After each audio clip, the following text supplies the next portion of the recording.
sous ses soins et de qui elle est tombée enceinte d'un fils. Bon, je pense qu'on peut déjà dire qu'elle était mal barrée dès le début. Je pense qu'à partir du moment où ta mère t'échange pour 3 bières, je pense que tu as un très mauvais rapport familial, mais aussi un vrai problème d'estime de soi. Sans compter ce qu'elle a vécu par la suite, ça va sentir. Elle a eu 4 enfants, bien que son fils aîné soit malheureusement décédé des suites de blessures qu'il a subies lors d'une agression.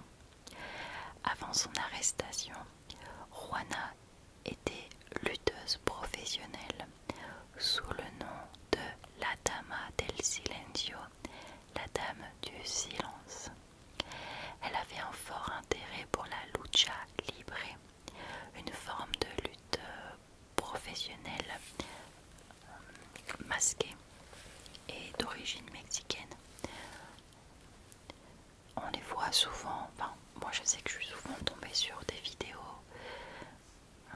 Il y en a un qui est célèbre, je n'ai plus son nom, je suis désolée. Il portait un masque jusqu'à la bleue avec des étoiles argentées je crois. Enfin voilà, c'est masqué, c'est un peu comme de la MMA. Alors il y en a qui disent que c'est répété à l'avance, d'autres qui disent que non, c'est du pur et dur. J'avoue que j'ai pas d'avis là-dessus, mais c'était une lutteuse. Voilà, c'est ce qu'il faut retenir. Donc, elle avait une sacrée carrure, disons. Toutes ces victimes étaient des femmes de 60 ans et plus vivant seules. Juana les a matraquées ou étranglées avant de les voler. Bernardo Paliz, procureur en chef à Mexico, a d'abord présenté le tueur comme ayant un esprit brillant, étant très intelligent et prudent, et a suggéré que le tueur a probablement frappé après avoir gagné la confiance de la victime visée. Les enquêteurs soupçonnaient le tueur de se faire passer pour un fonctionnaire, offrant aux victimes la possibilité de s'inscrire à des programmes d'aide sociale. À cette époque-là, la pauvreté était quand même extrême. En Amérique latine, surtout au Mexique, et la plupart de ces femmes, donc majoritairement veuves ou travaillaient encore pour essayer de vivre finalement, ou alors vivaient sous le seuil de pauvreté. Donc c'était pas une mauvaise idée de la part des enquêteurs de penser que le tueur se présentait comme un agent de l'État finalement, offrant des aides sociales. C'était pas une mauvaise piste, parce que c'était pour le coup probable, et je pense qu'il y a déjà eu des cas comme ça, bien malheureusement. Il y en a encore en France, des personnes âgées qui se font agresser chez elles par des personnes se faisant passer par des policiers. Donc bon, voilà. La recherche de Juana a été compliquée par des preuves contradictoires. À un moment donné, la police a émis l'hypothèse que 2 personnes pouvaient être impliquées. Une coïncidence, pour le moins étrange on va dire, a distrait l'enquête. Au moins 3 victimes de Juana possédaient un imprimé d'une peinture du XVIIIe siècle de l'artiste français Jean-Baptiste Gueuze, Boy in a Red Waistcoat. Alors j'essaierai de vous mettre ici un screen de la peinture, mais bien sûr c'était pas la vraie peinture, c'était vous savez, comme quand vous allez au Louvre par exemple, si vous êtes déjà allé au Louvre, vous pouvez acheter une fausse toile de la Joconde par exemple, ou un petit poster avec la Joconde. Vous encadrez ça chez vous et vous avez un imprimé de la Joconde. Voilà. Les autorités croyaient que Juana était une psychopathe qui ne ressentait aucun remords.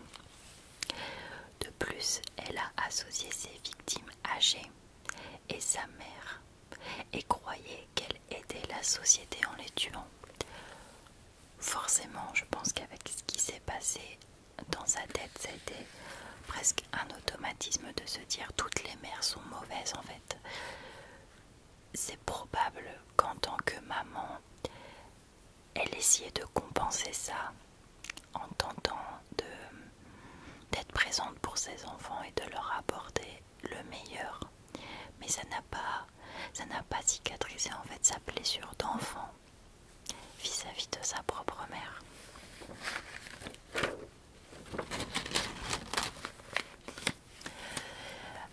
Afin de gagner la confiance de ses victimes, elle se fait passer justement pour un fonctionnaire d'État, un fonctionnaire du gouvernement qui travaille dans les aides sociales. Pour cette raison, Juana est placée dans la catégorie des tueuses soignantes. Alors, comment dire, dans cette catégorie, on peut mettre les précédents cas dont je vous ai parlé, d'infirmières finalement qui tuaient, qui avaient un peu ce syndrome de Munchausen inversé, ce syndrome du héros en quelque sorte.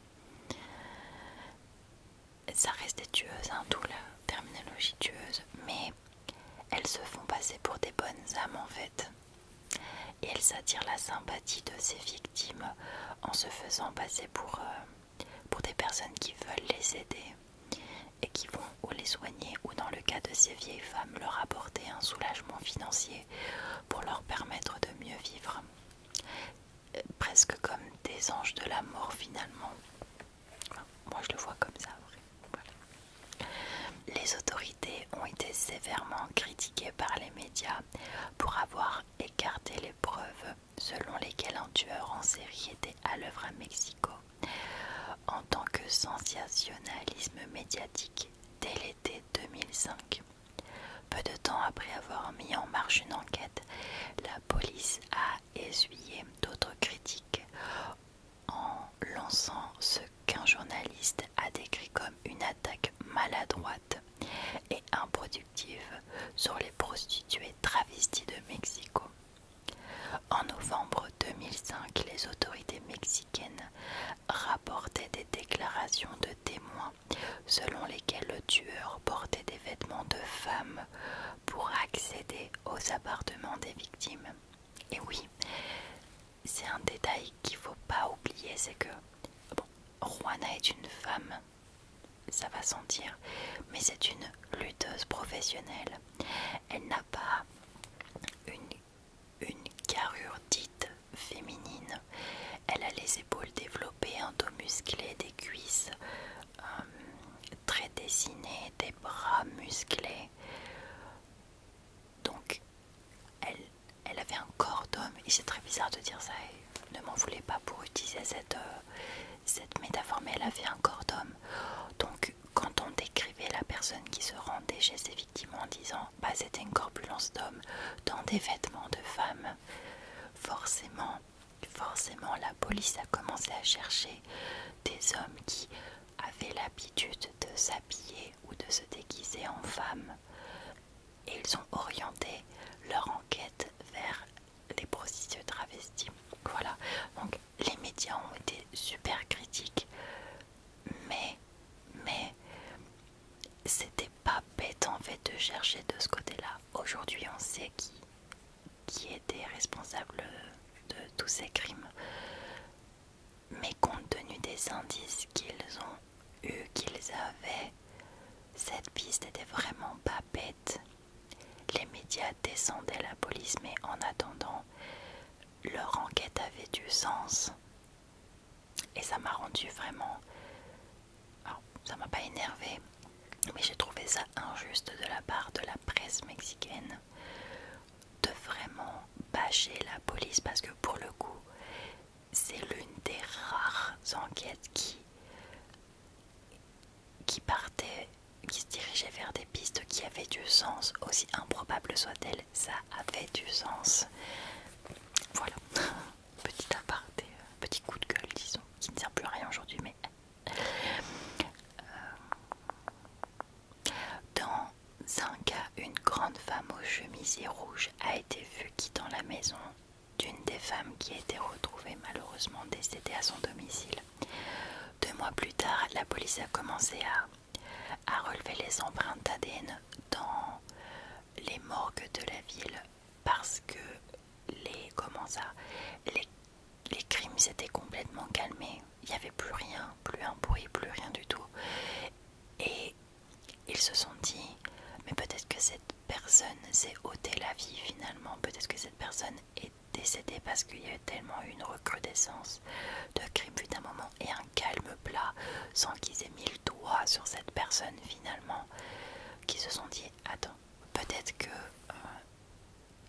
Mata Veritas, comme il l'appelait, tueur de petite vieille, peut-être que cette personne est décédée et on est en train de courir en ce moment après quelqu'un qui n'existe plus.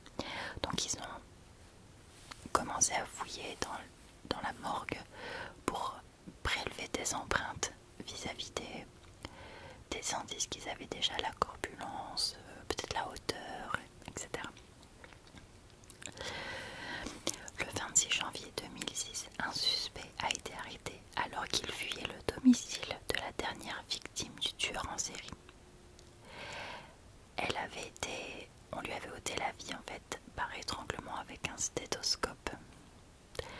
À la surprise de nombreux Mexicains qui avaient supposé que le tueur était un homme, le suspect détenu était Juana Barraza de 48 ans, une lutteuse connue professionnellement sous le nom de The Silent Lady,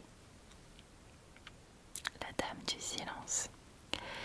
Des témoins sur des scènes précédentes avaient décrit une femme à l'allure masculine et la police avait déjà cherché un travesti, bien qu'ils aient admis plus tard que l'ancienne lutteuse ressemblait à des images composites de la suspecte. Les procureurs de Mexico ont déclaré que les empreintes digitales ont lié Juana à au moins 10 des 40 meurtres attribués au tueur. Cependant, elle n'en avouera que 4 et nie être impliquée dans tous les autres meurtres. Elle a été jugée au printemps 2008. L'accusation alléguant qu'elle avait été responsable des 40 meurtres. Pour le coup, je pense qu'ils avaient assez d'indices pour... voilà. Elle admet que l'un des meurtres avait pour mobile un ressentiment persistant concernant le traitement de sa propre mère. Le 31 mars, elle a été reconnue coupable de 16 chefs d'accusation de meurtre et de cambriolage aggravé, dont 11 chefs d'accusation de meurtre. Elle a été condamnée, alors tenez-vous bien. Alors elle n'a pas été condamnée à la prison en perpétuité. Non, elle n'a pas été condamnée à la prison, à la peine de mort. Non, ils ont préféré la condamner à 759 années d'emprisonnement.